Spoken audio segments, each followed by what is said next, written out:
The books of Star Wars, the new, the old, and everything in between. All that today on Chatter Squadron.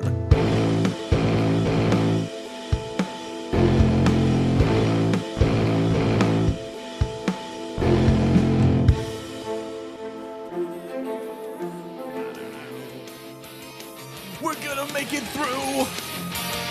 We're gonna make it happen this time! Tonight! Hey there, kids.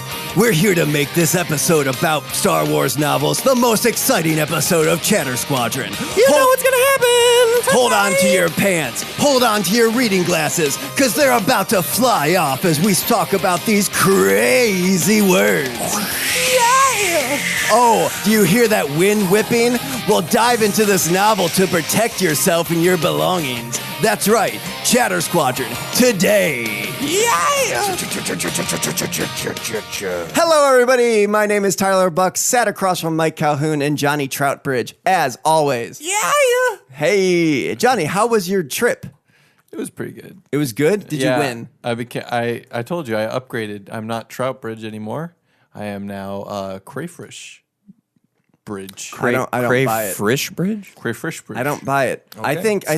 I think you may have won, but you're just being modest. You know what? You're right. So yeah, don't worry. We'll call you Troutbridge for the rest of Thank this you. show. Okay, Don't worry about That's very it. nice of you. Modesty. Hello, everybody, and welcome to Chatter Squadron. Like I said, this episode is about Star Wars novels. Isn't that crazy and isn't that cool? It's just absolutely bonkers. I can't believe you settled on this topic. You know what? I'm angry. Little known fact, the word novel originated when they were coming out with these new versions of literature, and it was so new that they used the French word for new, which is novelle or novel if you're English. Thank you for that news report, Jonny Troutbridge. Oh, thanks. What about novella? Can you tell me about that? That's just Nelson novella? That's just an abomination. We don't speak. It's We don't speak of the novella. Okay. We do not speak of it. Point taken. So, to contrast last week's crazy episode that has to do with all the weird news that was coming about of like, here's TV shows, here's more stuff about the streaming service, all these things, Disney has been silent this week. They've kind of just been chilling and going like, yeah, you guys are pretty pumped, right? Well, we'll just sit here and... They're letting Mark Hamill take all the headlines. That's right. Yeah. Congratulations, Mark Hamill. Yeah, Does congrats. Mark Hamill deserves a thumb up. Oh, Mark Hamill of many people Chatter Squadron thumb up gets that Chatter Squad. to Mark Hamill for getting a star on the Hollywood Walk of Fame. Look at him go. You know what? That kid deserves it. Although Ryan Seacrest has one, so you gotta put that in perspective. and Jimmy Kimmel has one, so who knows what the requisites Is it even are. an honor anymore? I actually do know what the requisites are. Wait, seriously? Go for it. Oh, it requires a nomination by a petition, and then $40,000 as a deposit and upkeep. And it's usually paid for by like fan organizations, like the official fan base of Mark Hamill. If they don't play upkeep, they're gonna remove it. Yeah. No, they wouldn't remove it. It would be dirty. Yeah. Okay. or if it gets destroyed. Well, I say yes because it'll get so dirty that it'll remove itself. Mold and Eventually. other things will just grow under it until it floats away Oh my god. into the sea. I mean, it is in California, so eventually it's just going to snap off and float into the ocean anyway. Just around it. That crack, that fault line we've talked about is just around Mark Hamill's star. Oh my god. That's why it's such a big deal. You know, California, it was nice having you this long. We do. I can't wait to go to New California, the island. Let me open the channels here and say that California is our second biggest market. Hey, California. I'm not saying anything against them. I'm just saying if you guys become an island, I'll go there all the time. I mean, that is true. It's a little more tropical. Wouldn't you want more beachfront property? If they break off and become an island, do you think for the state, the state itself to help people with the transition, they'll ship everybody like those shirts that have like surfboards and palm trees on it? Like just be like, sorry, I know we're an island now. Thousands of dollars. Instead, what is your shirt size? Instead of sending disaster relief, they just send like a kit to become a tropical island. Right, with like coconut milk, Coconut bra. coconut milk, and tequila, Yeah. sunglasses. torches and A hula hoop. No, hula hoop. A hula skirt. Coming to you guys in California, 2024. it's the Wow, most that's pretty insensitive and probably very American thing that would happen. Yes. Listen, I'm not going to get into that. Let's not get into the American. Yeah. What were you about to say, Johnny, about... I was about to say, you literally described the plot of Superman. I did, yeah, I know. Actually, Returns. there was another plot in American Dad where they were going to melt the polar ice caps by plugging in every hairdryer in the world, and then it would just make the sea levels rise. So then they would get beachfront property at in the Appalachian Mountains in Langley, Genius. in Virginia. Hey guys, guess what? There's some books coming out. So many. So here's the thing. Something that has driven a wedge between the Star Wars community is canon and not canon. Canon and now what's called Legends. It's caused a lot of issues because people learned a lot about the Legends storyline, and then all of a sudden, I understand this, all of a sudden Disney came in and said, that stuff isn't real anymore, here's our new stuff. I get that. But if you are the type of person who's like, man, that sucks, or even you don't care, what would I need to do to get into the new canon? Well, this is what this episode is here for, ladies and gentlemen. We're going to tell you the first books that you should read to be kind of like, all right, let me give this new canon a shot and see what they're like. And then you're like, Is that giving it a shot? yeah, that's giving the new canon a shot. Sorry. I was thinking more of like a shot in the arm that kind of sounds like this. But you didn't warn me first. Yeah. Yeah. You're supposed to tell me there's going to be a little pinch. Dude. Anytime little they say pressure. a little pinch, a little pressure, it's like, just do it already. Yeah. I'm this age now. Please Right. don't patronize me. I need them to say I'm that. doing allergy therapy right now, so I'm getting shot 9 times a day each session I do. Ooh, that sounds not fun. But by like the 6th time, it's like, all right, whatever. I get the point. Yeah, Just, yeah. Hey, I get the point. Oh my. But dude, hey-o, hey. Which kind of books? Now I'm the one bringing us back. Which kind of books do we want to talk about? Well, What was oh that? boy, I have no clue. It might be that dog I had being shipped to us. Wappa. So there's new books coming out, and then we're about to do a quiz that Johnny came up with. But Ooh, I'm excited. Some of these new books that are coming out, Star Wars Encyclopedia of Starfighters and Other Vehicles. That's Oh my April God. 3rd. We needed that. I am into this one. Star Wars Lightsabers, A Guide to Weapons of the Force. That's April 9th. Nice. And then something that we're all kind of interested in is called Star Wars Last Shot, which has to do with Han Solo leading up to the new movie. And that book comes out April 17th. That's my favorite number. Why? Your favorite number is April 17th. Yes. I was gonna say, why didn't they call it Han Solo Shot Last? Oh, Stupid. Anyway, I wonder if that is kind of a little ploy maybe something Shot I first. like it. Yeah, I'm excited about that. Star Wars block. You know what? Sorry, hold on. Over 100 words every fan should know. Do they have little What does that mean? do they have art for the covers of these books? So now I'm not looking at the art for stuff right now, but here's the art for Last Shot, and I enjoy it very much. Of course, the listener can't see this, but it is the outline of Han Solo with the Millennium Falcon, and it's in like a deep kind of orangish red. And apparently, if you turn the cover around, you get Johnny's favorite person in the world, Lando Calrissian. Oh, Lando. Lando. And then apparently, news to me right before we started, Thrawn, which is, spoiler alert, one of the books you should read in the discussion period we're about to go to. But Thrawn, Alliances, the second part of his story, is going to be coming out July 24th. You said second part. that assumes that the first part exists in Yes. what form? Book form? Yep, a novel just called Thrawn. Am I right in thinking that it was written by the guy who wrote the previous trilogy, or is that the graphic novels coming out? What do you mean by previous? The author of the original Thrawn, the creator of Thrawn, excuse me, the creator of the character is authoring new Thrawn stories, and I thought it was a graphic novel. Well, it's being done by Timothy Zahn, who has written a heck ton of Star Wars novels. I'm not knowledgeable enough in that field to say if he was the one, but I'll find out. here is one that I'm very, very, very interested in, and I'll read you the synopsis. It's called "Are You Scared, Darth Vader?" What? This is set for release in July 31st of 2018. The publisher's summary goes as follows. Hold on. Actually, do we have any creepy music on here? We might have the creepy piano. We don't have the, wait, hold on. Oh, okay. Here we go. I'll add it later. Well, Yeah, just do that. here, there's this one.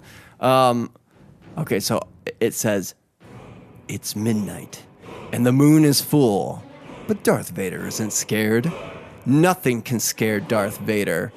Not monsters or witches or ghosts, and especially not the dark. So what is Darth Vader scared of? Read along in Adam Rex's hilarious and special spooky Star Wars tale to find out." That's exciting. Is it exciting? I have no clue what the heck that It sounds like a means. children's book, to be honest. It sounds like a children's book to teach children not to be scared of the dark. To teach I children, wanted to say afraid and scared at the same time. to teach children not to be scared of the dark. Ghost. Of the old McCleary mansion. So those are some of the ones coming out, but I know that Mike, Timothy Zahn did indeed create the character of Thrawn. good on him, because Thrawn is amazing. But I know Mike is reading through a book right now. I read it, actually. I finished it. Would you like to talk a little bit about it? I would. It's sort of a Star Wars book. Very well. Yeah. It's not necessarily a fictional book. I'm reading Carrie Fisher's second book, The Princess Diarist. People might be familiar with her first book, which is called Wishful Drinking. I haven't read that one, but that's next, or not next, but it's on my list. And this thing was eye-opening. This thing was really. It started off as a kind of a casual. The audiobook is read by Carrie Fisher, That's which is great. amazing, first of all, and sad because course.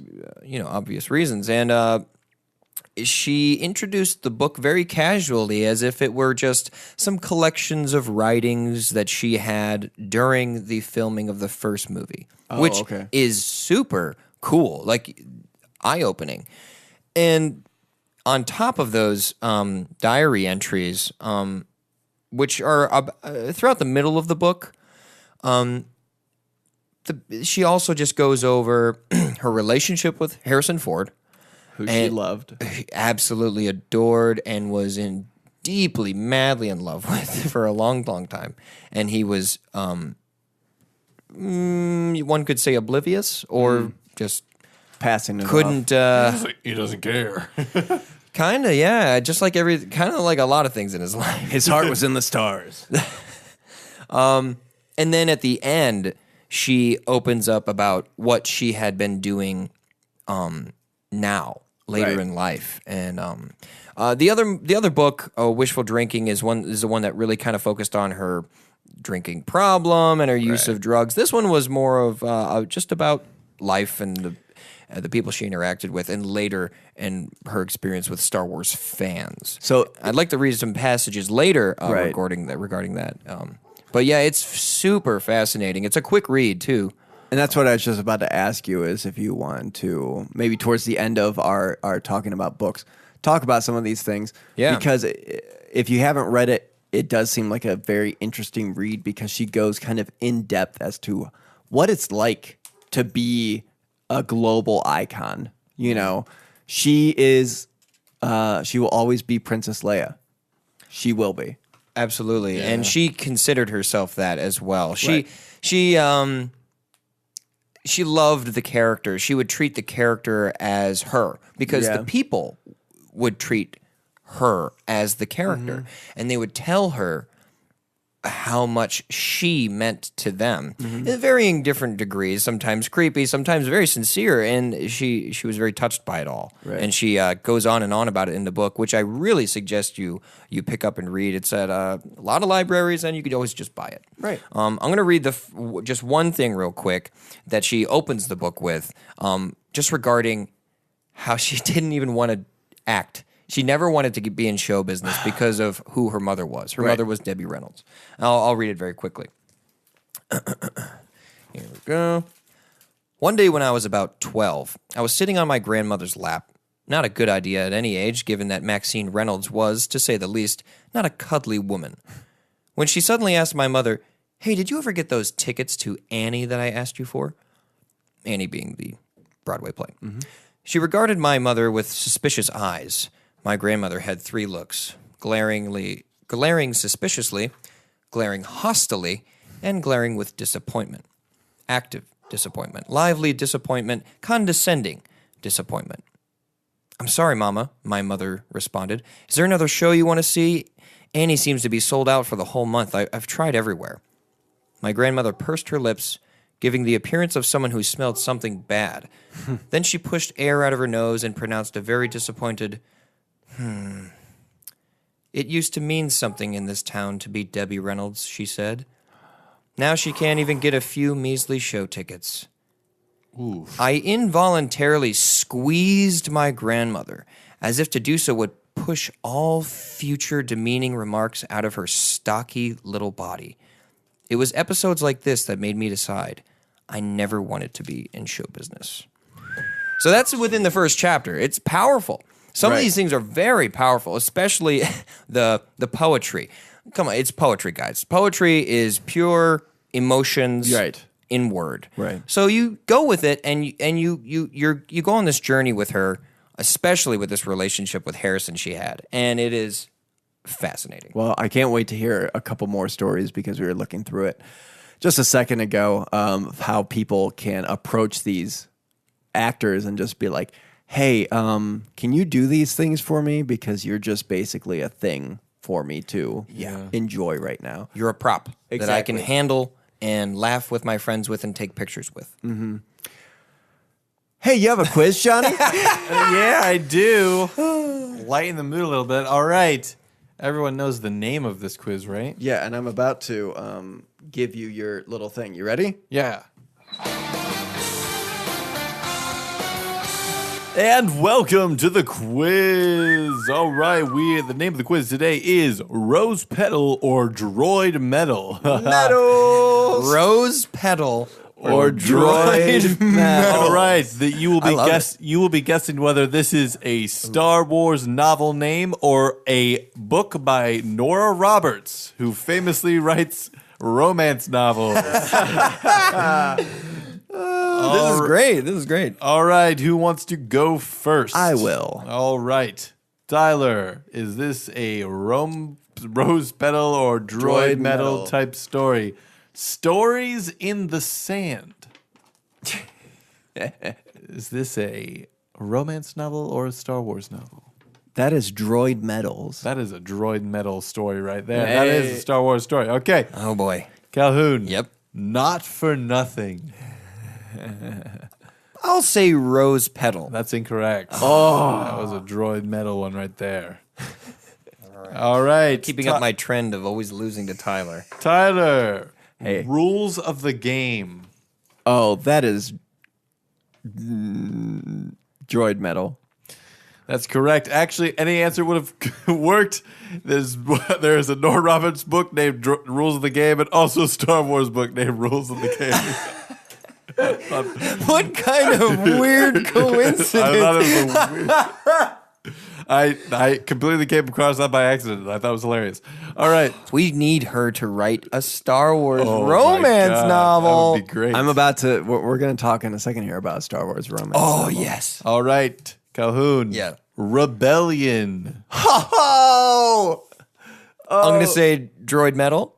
No. Come on. Oh no! Come on. All right. That has to be a name of something somewhere as a novel just called Rebellion. I don't know. I guess not.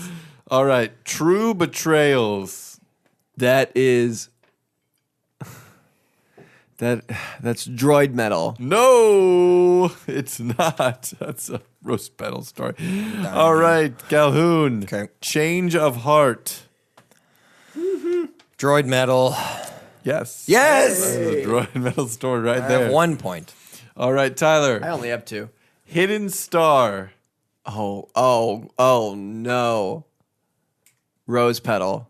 Yep. Hey. That was a rose petal story right there. All right, Calhoun. Sanctuary. Sanctuary. Sanctuary. Just one word. So it's just called Sanctuary? It's just called Sanctuary. All right, I will say Rose Petal. Yep, that's right. Yes. All right, Tyler. Hear nothing, see nothing, say nothing. droid metal. Yeah, that's right. Oh, man. Come on. All right, and Calhoun. Born in the Storm. Droid metal. That is droid Oh, metal. give me that droid metal. All right, how many points you guys both got? I have 3. 4. No. All right, the final one's worth 3. 3 of these are from the Jedi Apprentice series. Oh Those are no! Early 2000s. Didn't you read those, Calhoun? I read most. Dang. And one of them is not. All right, here we go. The Only Witness, The Uncertain Path, The Perfect Hope, The Hidden Past. I didn't mean for those to rhyme. Can you read them again? The Only Witness, The Uncertain Path, The Perfect Hope, The Hidden Past. It's like a weird. Yeah, are we about to like have a seance here? It does seem like a hex. Yes. Harry Potter. The only boil, toil and trouble. The only witness. Okay, we got it. What do we got here? Oh. Oh no, you are both wrong. Oh. The Perfect Hope is not a one of them. Perfect Hope was a Nora Roberts. And also, obviously, not Not Man. Only Witness. not Only Witness. And not the hidden past. and not the Hidden Past. Well, Those were both Apprentice books. What's great is So- right before this this next break we're about to do, Jonny is going to read us an excerpt of one of those romance novels, the steamiest part of one of them. Jonny, go ahead, take it away. All right. What? Hey everyone, are you looking for Star Wars stuff? Of course you are. That's a rhetorical question. I know these guys are. Jonny, are you looking for Star Wars stuff? Dude, I'm always looking everywhere. I think Calhoun is still looking for Star Wars stuff. Calhoun, get over here. That's why I got these binoculars to look for Star Wars. You don't have to look that far. Yeah, you don't have to look that far. You just go to astormtrooperaday.com. They have all kinds of Star Wars stuff. You can get off of that crow's nest you're looking for land on. All right, cool. I'll come down now and join you guys. All right, thank you. And while he's climbing down, we can talk about the fact that they have keychains, phone cases, t-shirts. They even have some crazy stuff like a decanter and a music box. Anything you really need Star Wars wise. I heard we you guys do- talking about decanters while I was on my way down. I'm really thirsty. Could I get one of those on the Star Wars a stormtrooperaday.com? Yeah, and you can even fill it with some orange juice because you might be having scurvy symptoms. I think that's what I'm having. So if you want to go there, check out all that stuff. Make sure if you're going to order anything, put the promo code chatter in, and guess what? You get 10% off for being a listener of us. 10%? Yeah. That's like taking your total and multiplying by 0.1. That is, that's almost exactly it. And then you remove that from the total of the price? Yeah. Oh It's my ridiculous. gosh. I love math. Yeah, you can do that math right before you make the order so you know exactly what you're getting. That's 10% off by using the promo code chatter. What sort of things can we get 10% off though? Can we do t-shirts? You can do t-shirts. What about like keychains? You can do keychains. What about like music boxes? Dude, you could even do a music box. Wow. That's right. I've run out of things to list. There's all kinds of things that you can buy off of a stormtrooperaday.com. I'm personally eyeing up a shirt that says disobey with Finn's bloody helmet on the front. I've seen it, and it's really cool. I would wear it every day until it literally falls off from wear and tear. Yeah, you do that with most of your clothes. Yeah, exactly. So that's right. Go to a stormtrooperaday.com or check them out on Instagram at a stormtrooperaday and let them know we sent you. And remember, promo code chatter, 10% off. Let's get back to the show. We going home. Wait, is that a real song? No. Oh, okay. I was gonna Are we going home? join in. We're going home. Wow, that's great. That was I love that song. sure. It was great. Hello. I should have done By some the White harmonies. Stripes? I messed it up. Hey, By the White everybody. Stripes. Everybody, you guys just missed the dopest freestyle I ever pulled just a second ago. It was rad. It ended with Going home. We're gonna turn it into a full track. We are. Yeah, it's gonna be great. This it's has just all gonna been. be going home. That's gonna be part of the That's chorus. the verse. Oh, the verse. Of every song. That's gonna be The chorus. the verse. The chorus is longer than the verse. Oh, good. Okay, cool. Would you guys like to hear about Star Wars books? Yeah.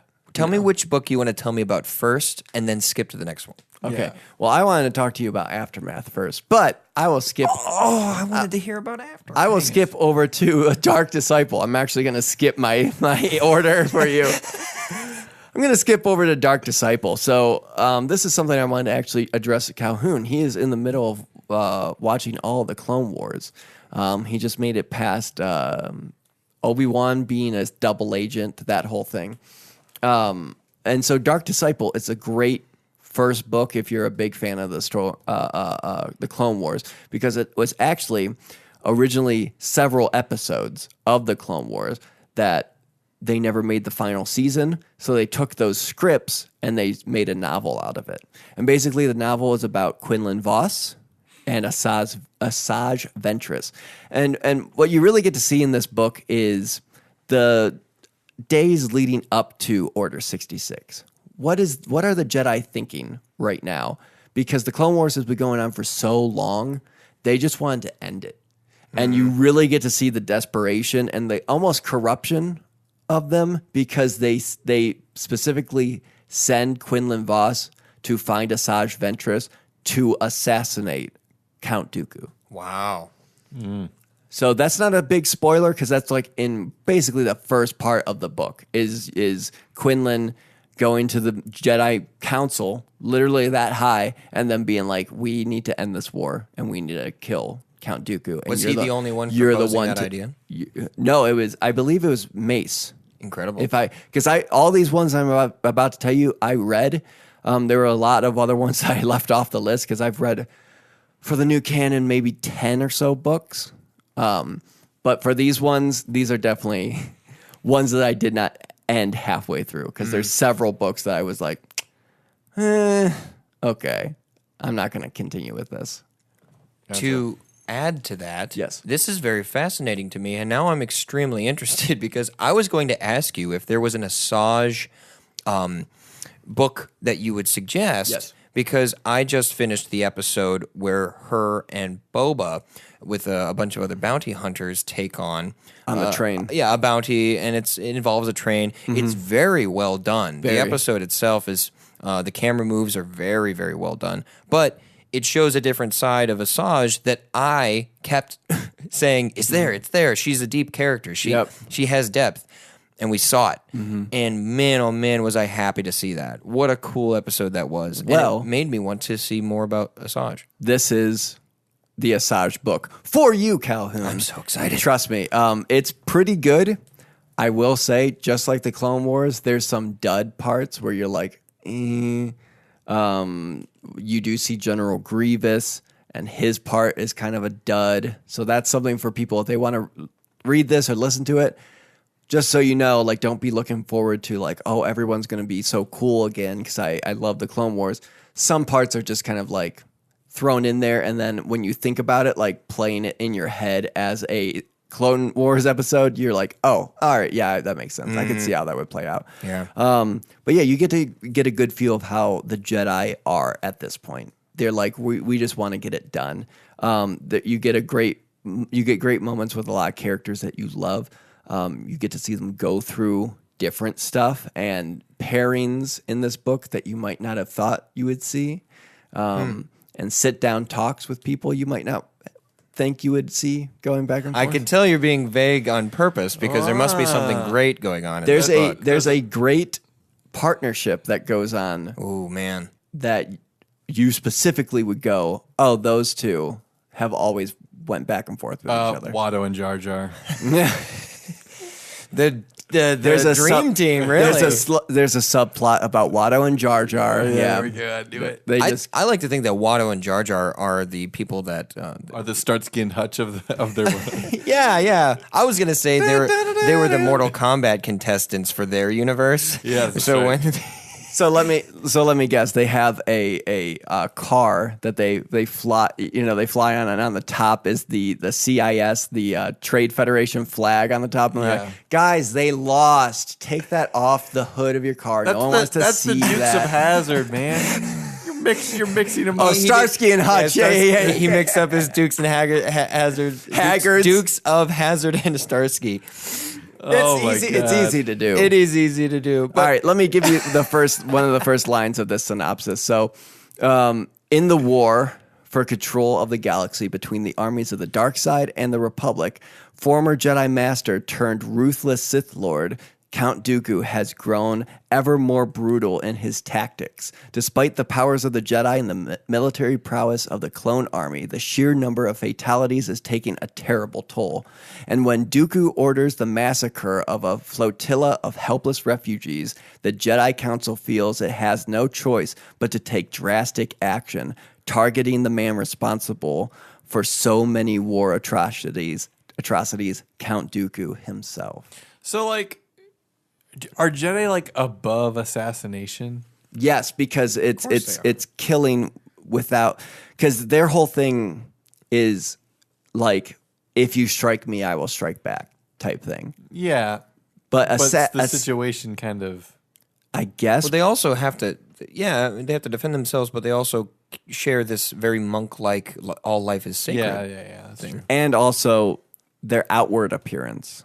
Hey, we're Jedi and everything, but here's a Jedi, and we sent him, and he cut his freaking head off in front of everybody. Yeah. It's about responsibility with that power, really. So that I'll take your question in 1 second, but that is why I would say if you had just watched the Clone Wars and you haven't read any canon books or gotten into the canon much, do Dark Disciple, because that will get you into the mindset of where they're trying to take the series, the saga now, and kind of do it in a familiar skin. The more I see of Asajj, the more I want to see her in live action. Yeah. But the more I'm afraid that it will feel not the same. Mm-hmm. My question is for you, specifically, your opinion. The Clone Wars did feel predictable at times, and you said there was something like you felt a parallel between this book and the Clone Wars or something like that. Well, because of it being old scripts of the Clone Wars, there's a lot of things that you could go, oh, I could see how the old seasons were leading up to this point. Okay. Because I will say there's a lot of stuff that closes in this book. So you've read it already? I've read it all the way through. It was great, and I actually cried at one point. Oh, wow. Man, I am super... Well, we're about to get to a book that it made me cry multiple times, and it's my favorite book of all time. But I'm very excited. First... Was it the part with Watto and Jar Jar? So Watto and Jar Jar, when they finally jumped their classic 60s car over the ravine, and they land on the other side, and the sheriff is waving. The sheriff is like, get them back. He's like, it's ouch time, and then he's like, so there's it's Captain Tarples. The sheriff is Captain Tarples. Ouch time, Captain. Ouch time. He's the sheriff. Yeah, he's like, ouch time. Aftermath. We're talking about Aftermath right now. So this book and the series of books is, and this is what I was going to start off with, until Calhoun turned the tables on me. Aftermath, these are the books. If you're just watching the series and you're like, man, I've never read a Star Wars book, or I've read some, but now they're not canon anymore. If you want to dip your toe into the new canon, Aftermath is great. I am halfway through the second one. I'm already loving it, but the first one, it's the first time we see anything after Return of the Jedi. This came out right around when Disney bought Lucasfilm. Wow. This was the first time you really got to see, oh, so that's what's going on. That's how the rebels are taking over, and that's what the Empire is doing in response to this loss. Don't they mention Jakku in there? Yes, they mentioned Jakku a lot, actually. This book feels like Star Wars. It just feels like Star Wars. If it was in the skin of like people doing it, you would be like, oh, this would be like a Star Wars trilogy. There's great tie-ins with Clone Wars, the original trilogy, and future novels to come. So there's some stuff that you'll be like, oh, this isn't a spoiler.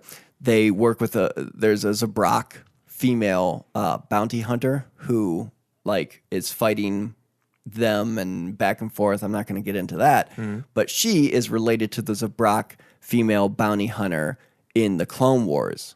Oh, she is her niece. So there's those tie-ins where she talks about, my aunt, blah blah blah, and you're like, oh, I remember that. But they don't hold your hand to get there. That's nice. There's a lot of flashbacks. There's a lot of reminiscing. There's a lot of stuff that goes, so this is why that person is there right now. Yeah. That's good storytelling. And then there's also small side stories to give you the idea of where the galaxy is as the Empire starts to crumble. There's a kind of a dark civilization that kind of reminds me of something that would be in Fable, of people who liked, this is the only thing I'll say, they like to spray paint, quote unquote. It's not, they like have some different word other than spray paint. Star paint. The words Vader lives on places. So you get to kind of, in these some side stories, you'll get little peeks at who these people are and what they are believing and trying to. There would be so much of that, and you forget about that. So there's also a diverse cast of characters and deep backstories converging into one narrative. That's what this first book is definitely about. Here's these characters. They're all kind of doing their separate things, but how do they tie in at the end? And that's what it builds to a pretty big crescendo. And of course, chills. There's heartwarming moments contrasted by nail-biting events.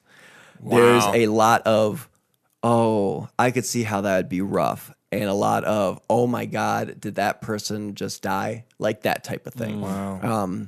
So there's a lot of back and forth with that. And I'll read the synopsis for this one, which is, as the Empire reels from its critical defeats at the Battle of Endor, the Rebel Alliance, now a fledgling new republic, presses its advantage by hunting down the enemy's scattered forces before they can regroup and retaliate. But above the remote planet of Akiva, an ominous show of the enemy's strength is unfolding. Out on a lone reconnaissance mission, pilot Wedge Antilles watches Imperial Star Destroyers gather like birds of prey circling for a kill, but it's taken captive before he can report back to the New Republic leaders. So this is exciting. Wedge Antilles is the first person you get to know in this book. And man, do you go, dang, this guy is tough. Wow. Because he's not just flying, trust me, he's not just flying an X-Wing Is he the best pilot? He's barely flying in this. I'll put that out there. Oh, man. I have a question. You've read some of the Star Wars novels, right? I've dabbled in a couple, but I've only read one all the way through, which was the Kenobi one. I don't know if that's Legends. Mm-hmm. Okay. Bummer. Then I'll focus this question toward Tyler. Kenobi. It'll be a challenge. but Oh, you Lord. can chime in as well. I will chime. I'm going to play the role of a person that says, I'm not interested in reading any of these Star Wars books. I don't think it could. I don't think it could capture what I see on screen with the stars and the planets and the ships flying in. Convince me. Why should I be reading this book when I can see all these visuals? Well- First, do you read in general? Well, I do read. I'm actually just going to say, sounds like a lost cause. It's nice meeting you, sir. Kill him. Very well. Well, here's the happy medium I would give you, sir. Get an app called Overdrive or what's yours? Never mind. Get an app called Hoopla or Overdrive. Get audiobooks.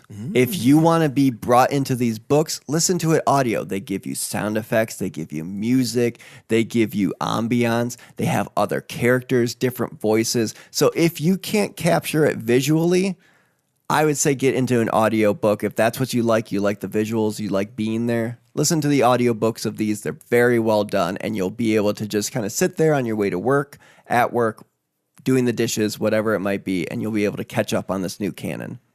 That's what I would say. What a great answer. Should I be the snob? Go ahead. Sure. If you want to truly experience this Star Wars universe, I'm sorry, sir. what? The door's over here. You can go ahead and leave.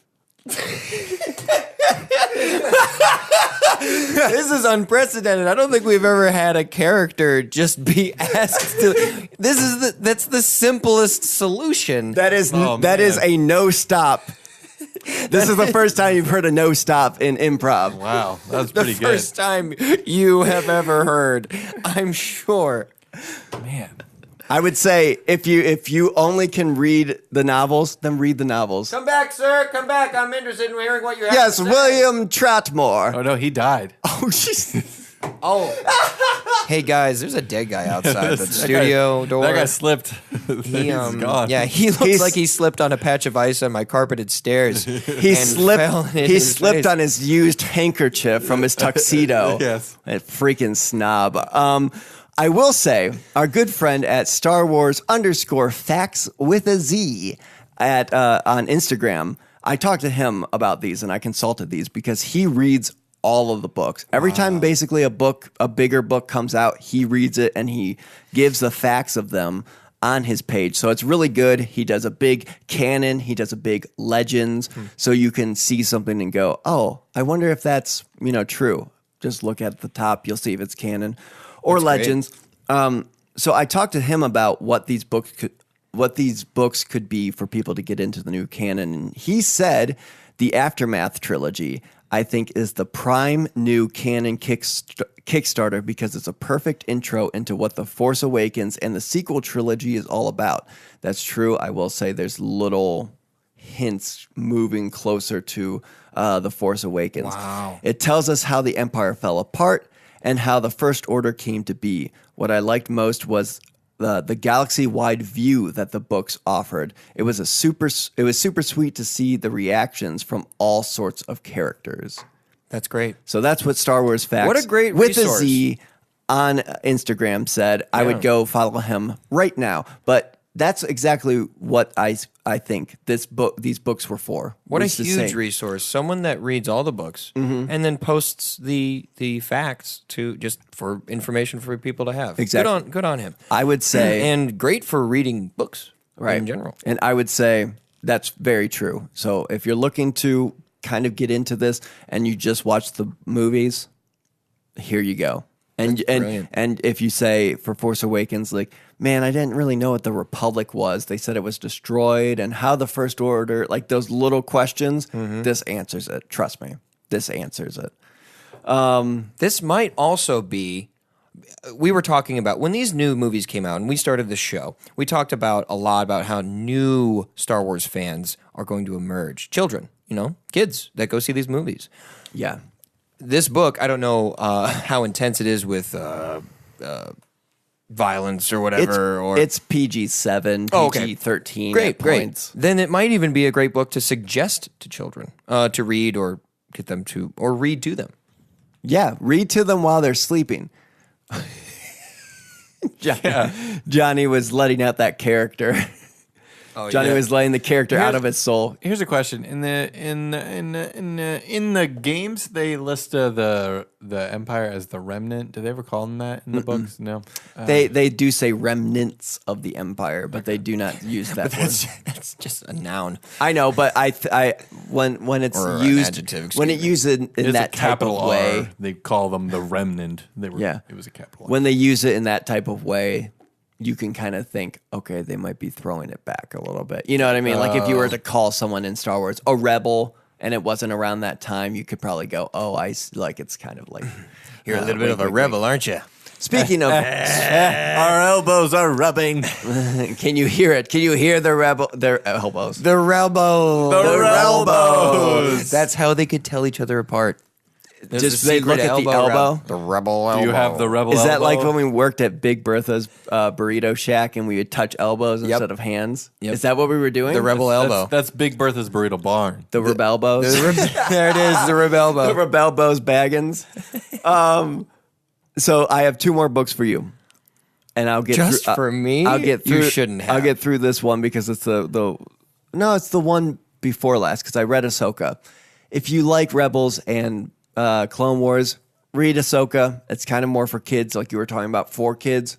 Definitely Ahsoka's a good one. I wouldn't say it's a must read for this new canon, but Thrawn definitely is. If you are a fan of the EU and what is now Legends, and you were concerned about characters like Thrawn coming into the new, don't be concerned. Because like Mike was saying, the person who handled this wrote Thrawn. He created Thrawn. He wrote this book, and man, is it good. Wow. Great first canon book for lovers of Rebels in the old EU. I have the book shows a side to the Empire you don't always see, which is more of a tactical, not evil side. A lot of their stuff was these people, it can be perceived as evil, but it's a lot of stuff looked like these pirates are kind of messing with a bunch of our stuff. Go stop them. Like they had to do that kind of stuff. You know, people doing bad stuff when they're trying to put down order. Yeah. A lot of the stuff. And I think that's a creative thing for them to have Thrawn do instead of like just killing refugees or something like that, to kind of give you like this guy, like him, like Yeah. his story. He's not, Or like, at least super understand. evil. Right. A little bit like Assange. Yeah, great. That's more. It's better storytelling because It's true. If you can relate to both sides, it's much. You get much more out of it. It's not like a guy with an evil sword who wears a black cloak and has a face mask, and Right. you're like, that's my superior officer. He's a great guy. Right. You said the storytelling in that. My next bullet point was great storytelling of how Thrawn acts as seen through the eyes of other characters. So Thrawn is very calculating. And if you listen to the audiobook, the person, he very much talks like this. I am Grand Admiral Thrawn. And he's very much like, don't be concerned. Fire the lasers at these coordinates now. And like that type of thing. And then you hear it from other people. You hear his mind, and then you can see it through other people going like, we need to do this right now. And he's like, no. I have this all planned out. Like that type of thing. Wow. So it's great storytelling because you get to see it from both sides. And even when you're hearing through his voice, it's hard to relate to his thought process being so tactical, but you can kind of still hear those characters being like, yeah, I would be saying that too. I'd be like, hey, why are we having these ships converge, farther away from us? They should be like those type of things. Does the person who voiced Thrawn always add S's onto the end? Does he pluralize His everything? S's are very long, and he says yes. So he's like Agent Does Smith. he pluralize anything that doesn't need pluralized? Okay, yeah, that's the thing of like Chiss. They're supposed to like pluralize everything and add S's. That's But like that's their thing. That's I kind of like that though. yeah, but that's very, if you ask me, very Doctor Who. It's very like silly. Yeah, very Doctor Who, very Star. Star Trek. Like, how do we make these people aliens? Well, they just pluralize everything. Hey, how are you guys doing? It's just me in here. Well, sorry, I'm an aliens. Have you ever? We are aliens. Yeah. Have you ever seen that the bartender? Yes, scene? you showed me the bartender because you're like, Tyler, you have to see this bartender in this one game. He's so great. He's a chiss. Kyle Katarn meets this chiss, and he just goes, "Oh!" And Kyle Katarn pulls out his lightsaber and puts it up to his neck, and he goes, "Oh, noble Jedi's, not in the faces." Oh, I understand. That type of things. Yeah, that Those types of things. yes. Several great plots. I will get to you in a second, going. young man. Several great plots going through the book that either pay off all at once or are left up in the air. So if you're a fan of Rebels, there's a couple things that you go, oh, I remember seeing what happens there. But it seems like they're about to dive back into that with another novel. But that's sort of, there's things that either all happen and kind of pay off, and you're like, oh, I get why these things happen now. Or some things that are kind of off in space that you're like, I wonder what's going to happen with that. It's not many things go. I don't know why they brought that up. There's not that much. That is really fascinating. The more and more you reveal about this particular, Thrawn in general, but this particular book is really turning it into less of a, oh, it's another Star Wars thing that I should probably read, and more of a, I can't wait to hear more about this.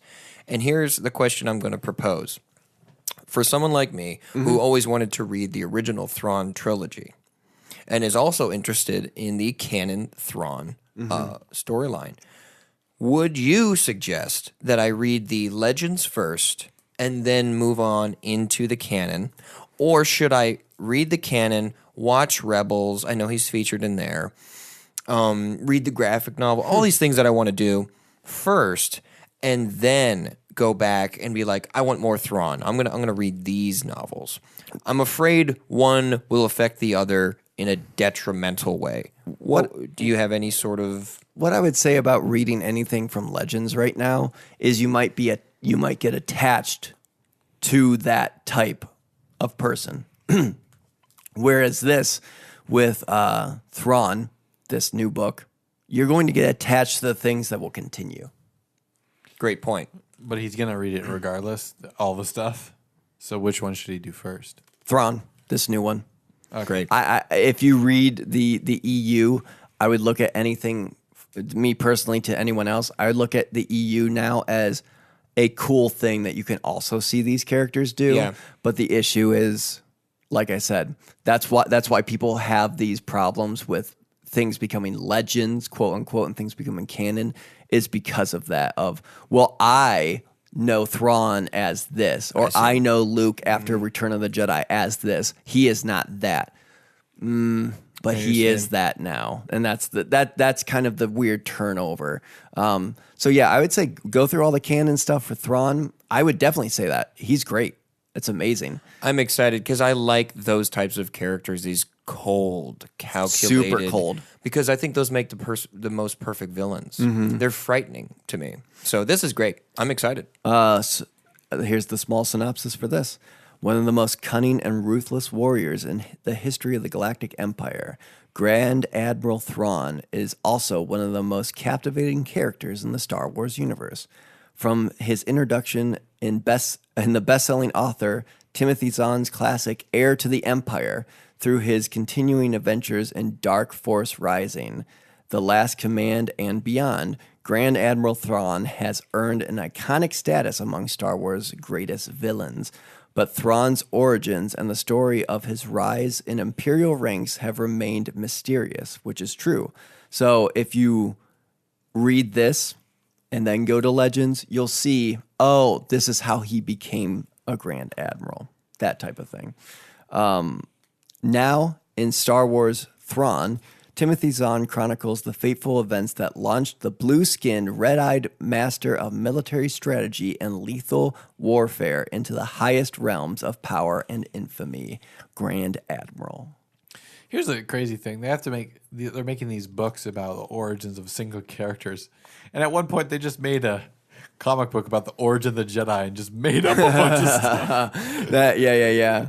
That's true. That's why it's kind of like, why I'm interested in the new canon so much is because it seems like they're taking it one step at a time and not going, you know what?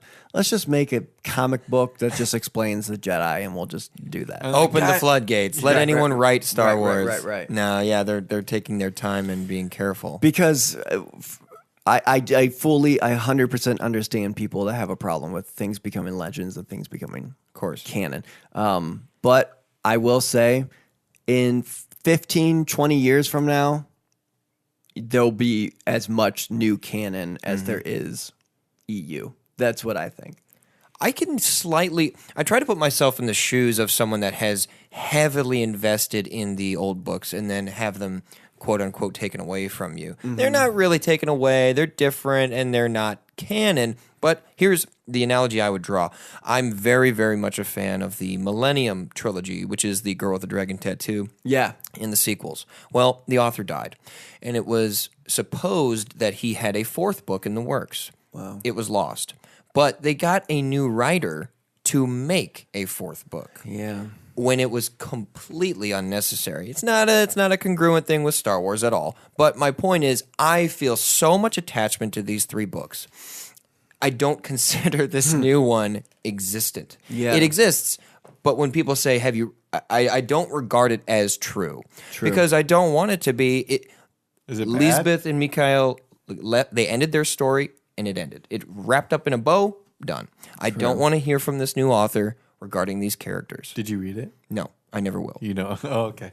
Well, what you're kind of doing, I'm saying like fine. yeah, is like, but yeah, it's not a perfect analogy because we'd be imagining these people connected to the legends would just never engage with Star Wars again. Yeah. No, I feel their pain is what I'm saying, and I understand that. What I don't want people to do is say, "Well, that's not real," because they don't get to decide, and that's just the truth.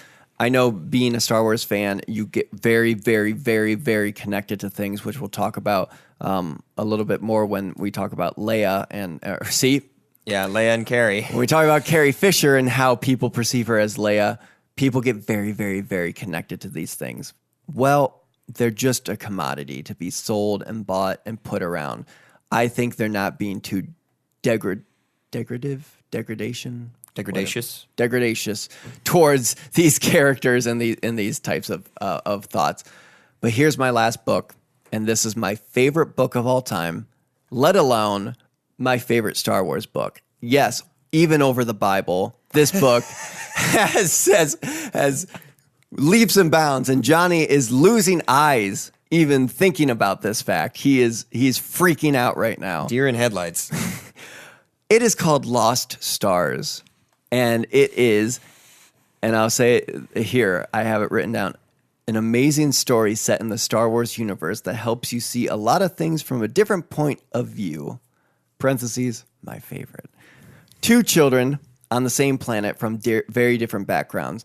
You follow them as they grow up and enroll in the Imperial Flight Academy, and you get great dialogue between not only them but other students at the academy. And this part of the book is where you build this deep connection with these two characters, which is a boy and a girl who lived on this like outer rim planet.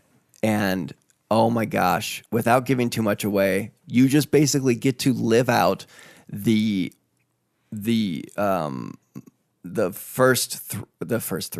original three Star Wars movies through their eyes, through Thane and I forget her name. Darth Vader. Yeah, Thane, and he loves Darth Vader. I was going to say I can look it up for you. Sienna. Okay. Thane and Sienna. You get to see the entire trilogy through their eyes and in different perspectives. Wow. This person is over here. This person's over here. How do they see these things? How do they perceive as a part of the Empire what the Empire does, and what are the people around them? How do they perceive these things? How does one of their friends, small spoiler, who grew up on Alderaan, who's in the Empire, how do they? And you get to see what happens to those people. It's just incredible. There's always a care. They always have a care for each other, even though they share a huge rivalry. So it's this kind of thing of being kids and playful back and forth. And it turns into more things as they get older and older. And then once they are injected into the war, things change for everyone in the story. Do they fall in love? I cannot not at confirm liberty to nor say. deny, but I will Is there say, love? I What is love? baby don't hurt me. Dang it. I fell for it. I will say though, okay, so here's getting you guys into my life. This book, I read it, or I listened to the audiobook when I was getting ready for my wedding. Oh, wow. Back in 2015 to 2016. And they played the song between Padme and Anakin Across the stars. many times in this book. Or is it across the universe? Oh, you I don't know. It's across the stars because across the universe is something else. Yeah. I was about to say, I'm like, they both sound right. And now I can't think of how the song goes. And I walked down the aisle, me personally, with Jonny With as my me. best man, and we walked down the aisle to that song. And we got married. And Jonny and I got married. But no, that's what I stood there waiting for my wife to emerge, was that song because of this book. Wow. And how they use it in the storytelling. So That's one of the best themes. I really put forth to listen to the audiobook especially. And I remember you talking about this book. We were playing Battlefront when Dude, it first came out, and you just told me the whole plot. the EU the first EU Battlefront, I was just like, we're playing. I'm like, dude, you got to listen to this book. It's crazy. It's making me cry. You It's said EU. EU. I have universe. EU. I have Canon. I have all this stuff in my head right now. So let me get this out of the way. We'll take a break. We'll talk about the Prince's Diarists, and we'll talk about some of your questions. But here's the synopsis. The reign of the Galactic Empire has reached the outer rim planet of Gillican, where aristocratic. How's that? Aristocratic? Oh, yeah, it is aristocratic. Is that what you're trying to say? Aristocratic. I'm sorry, the lights on the set, it's all warm in here. It's a haze. Aristocratic. Thane You Carell. can take that sentence from the beginning if you so please. No, I'm not. Okay, great. The rural villager Sienna Ree bond over their love of flying, enrolling at the Imperial Academy together to become fighter pilots for the glorious Empire. There's nothing less than a dream come true for them when they arrive, but Thane sours on the dream when he sees the first-hand horrific acts the Empire uses to maintain its ironclad rule. Sounds like it's just dripping with Love. tension. It's a whole lot of tension, a whole lot of stuff. Oh my gosh, guys, just go read this. I'm excited. Now I'm torn though because I wanted to read the actual book, but you're saying that the audiobook involves music and sound effects? Yes. What kind of bonkersness is this? I will show you bonkersness. Yeah. I will show you some of this bonkersness during the break. Please show me. All right, speaking of the break, we're about to go there. Hey, See you in a goodbye. sec. Hey, guys, What? I need your help down here. Johnny, get over here. Tyler says he needs help. I can't help him. He What? fell. He has to work this out himself. Guys, What do you need help with? I need your help by following Chatter Squadron on Instagram at Chatter Squadron, all one word. Oh, on Instagram? Is there anything else we can do for you? Yes, get a splint from my leg. I think, No, I think it's broken. in relations to social media. I have this bone. I can just give you a new bone. Yeah, if you could come down and give me this new bone, and also give us a follow on Facebook. On Facebook page. Yeah, sorry, I'm losing a lot of blood. Yeah, you right look now. like you're the name of bleeding the out. You Facebook look, page? You're getting real pale. I bet we could probably go to iTunes, rate and subscribe to the show. Should we give it 5 stars? We should definitely give it 5 stars. That might help Tyler. Yeah, give it 5 stars and say, put that bone in, Calhoun. Let's not say that. Don't say put that bone in Calhoun. Because some people might get the wrong idea. That wasn't for them to say. I think Tyler's losing it. Johnny, can you come hold his legs together? Oh, the Facebook page is Chatter Squadron Podcast. join our discussion there. You rest now, sweet prince. I think I'm going. Let's go to this sleep. cave. This isn't a cave. This is my bathroom. I slipped. Go. When this thing records, hit go.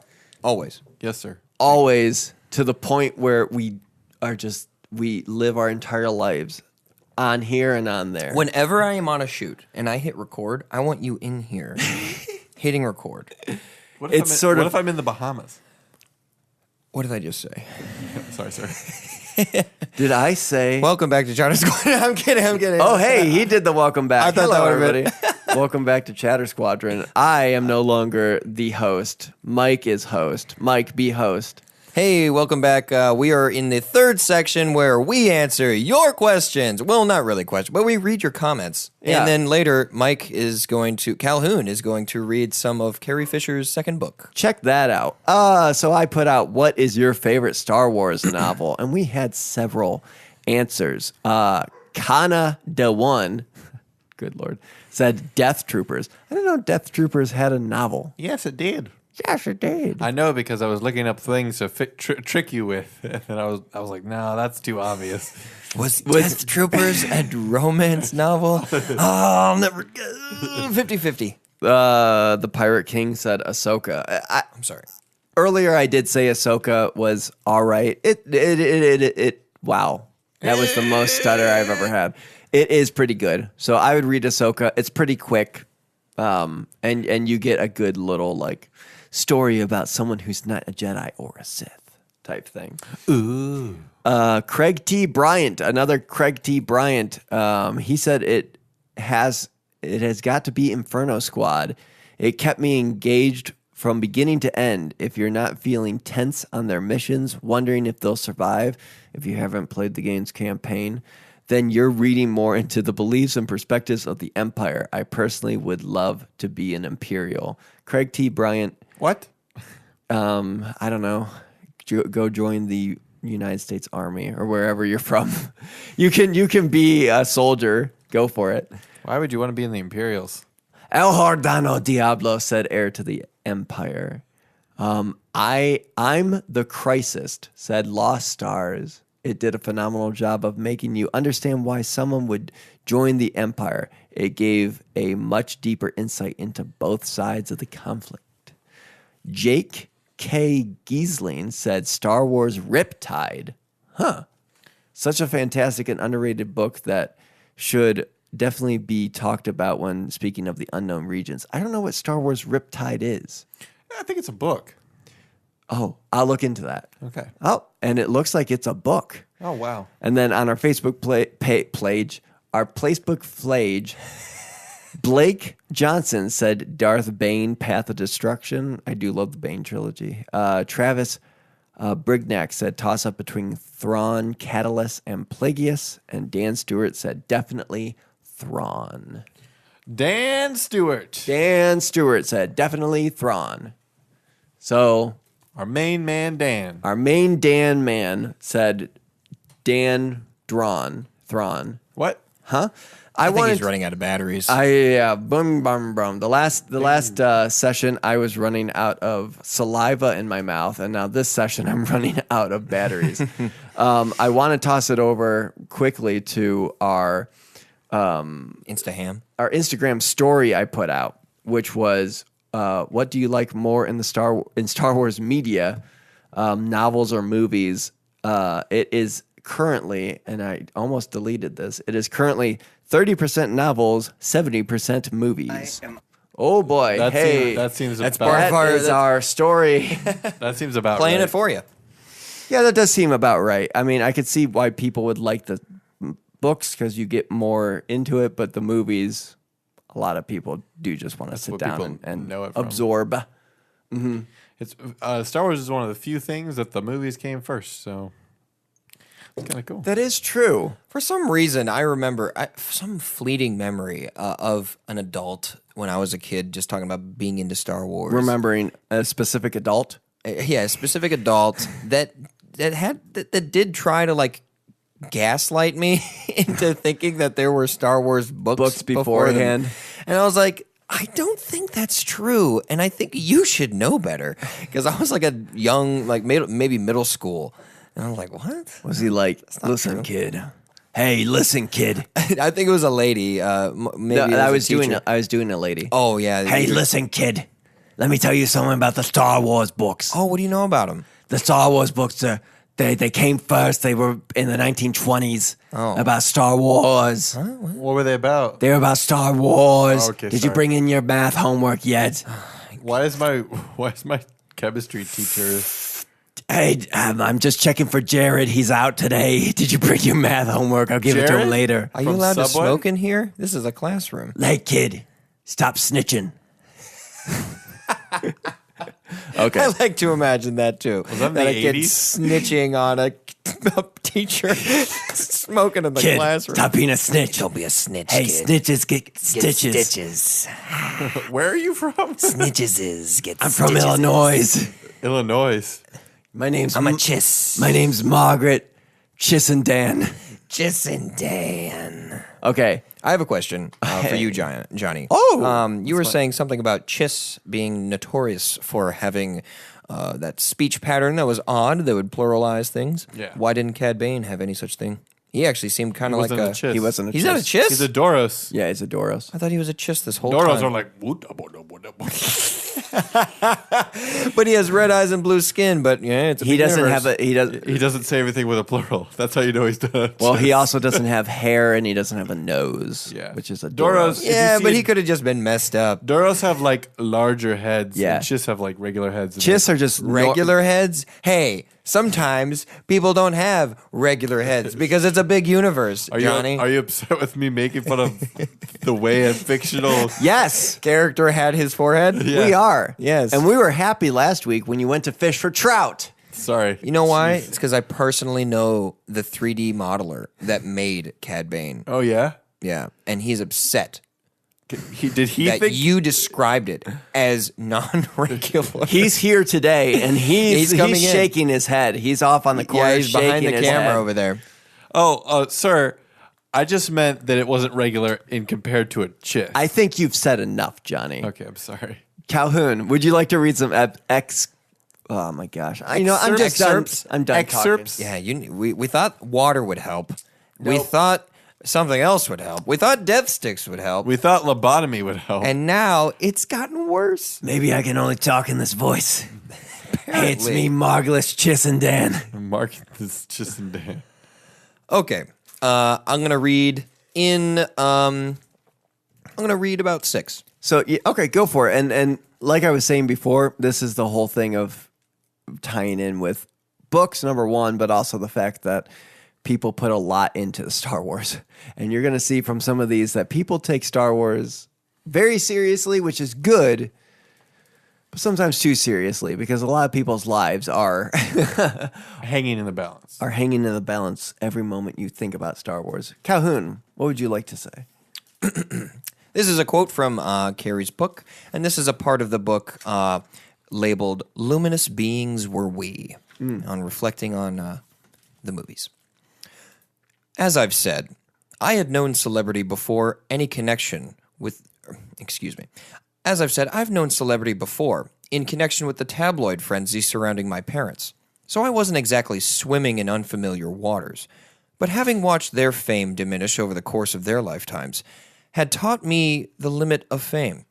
You could clutch the tail of this wild tiger, but you had to know, or at least I knew, that at some point it would wrestle itself from your desperate grasp and hightail it off to someone else's jungle.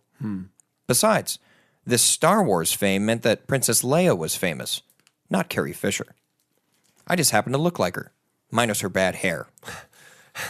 Carrie didn't like the buns, but she was 19, and she couldn't, well, she didn't say anything. Yeah. And she also didn't like, obviously, the bikini. She also liked, she would have preferred to wear a bra for the first one. George, if you don't already know that.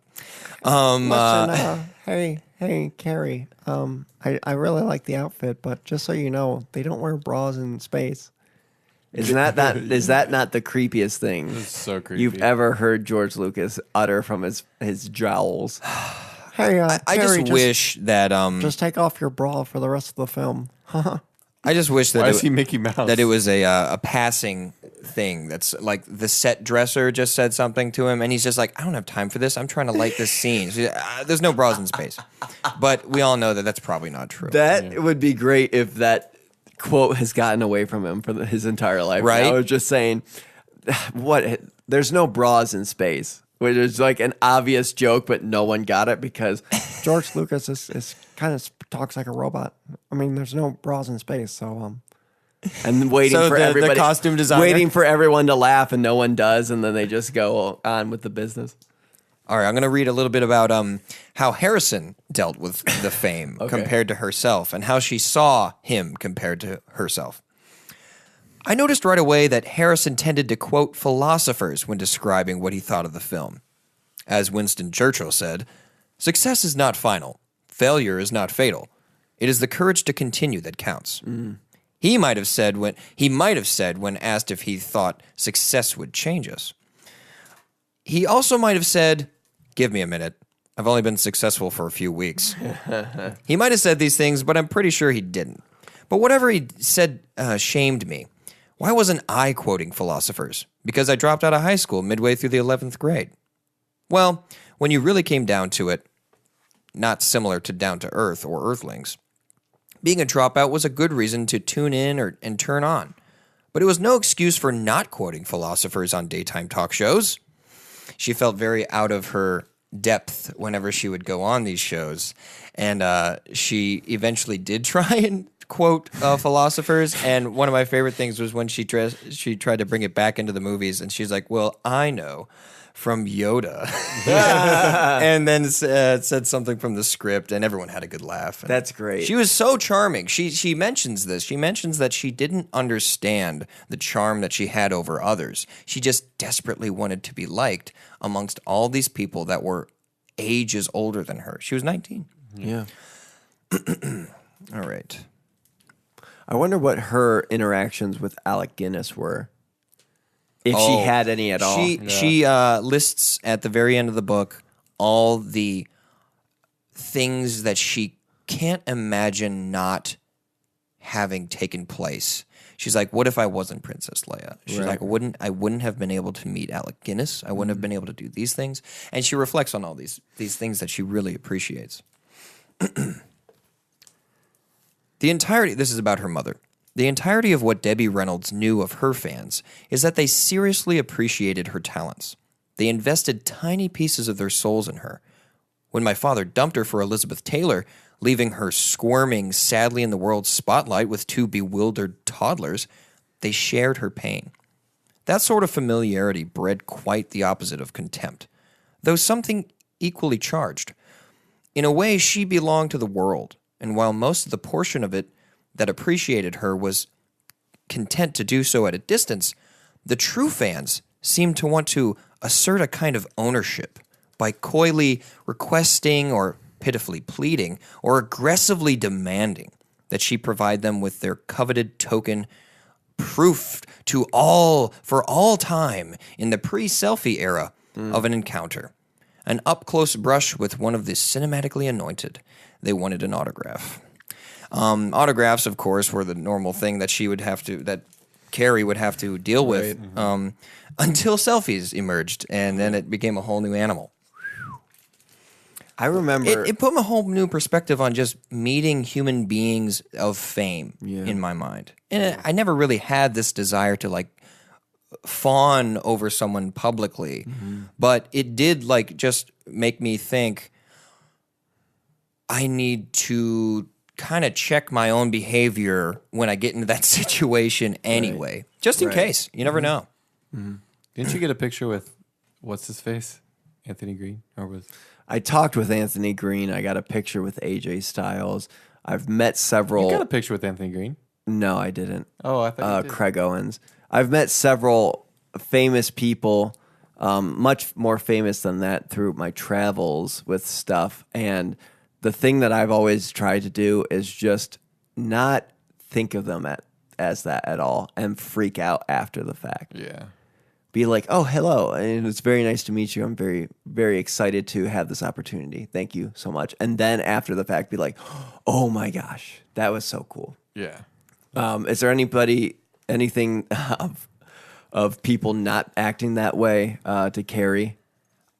Some cases in which they were just nice and sweet, Or not so nice and sweet? Oh yeah, I've got a few of those. Here I'll read this introduction to her.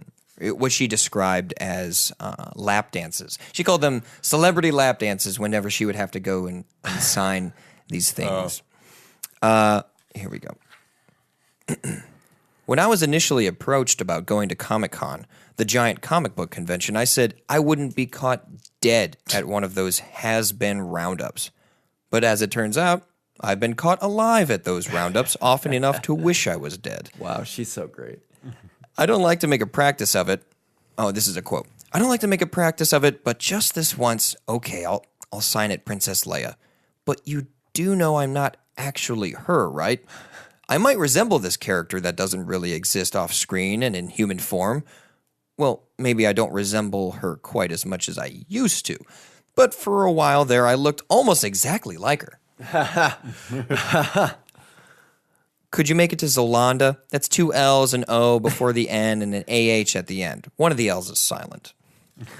Oh That is my a gosh. little bit of a parody of a encounter she may have had. Something that Mark Hamill does every once in a while on his Twitter is he has people at him pictures of autographs they have from Mark Hamill, and he tells them if they're real or they're forged.